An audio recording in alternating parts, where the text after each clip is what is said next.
Assalamualaikum, kita jumpa lagi. Kali ni watercolor. First boleh letak masking, rubber masking yang kuning-kuning nampak tu. So tujuan kita bubuh rubber masking tu, kita nak latex lah kita panggil. Kita nak tinggal nanti putih. Ada tu kita nak buat painting yang kita nak highlight lah. Macam tu lah lebih kurang gayanya. So belakang beli color macam blur sikit lah supaya kita boleh highlight depan ni. Ni lebih kurang musim bunga lah. Sebuah gubahan fikiran belilah. Beli menggunakan warna-warna hangat dan sedikit sejuk lah kan. Nak gambarkan waktu musim bunga. So kita color detail dulu apa yang kita nak.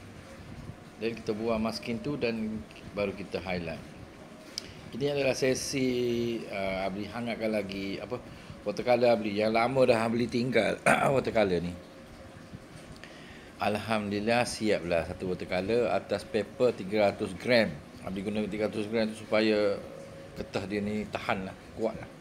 Tak lokoh, tak tak gelupah. Macam tu lah. Alhamdulillah, jumpa lagi insya-Allah di lain. Kum fayakun.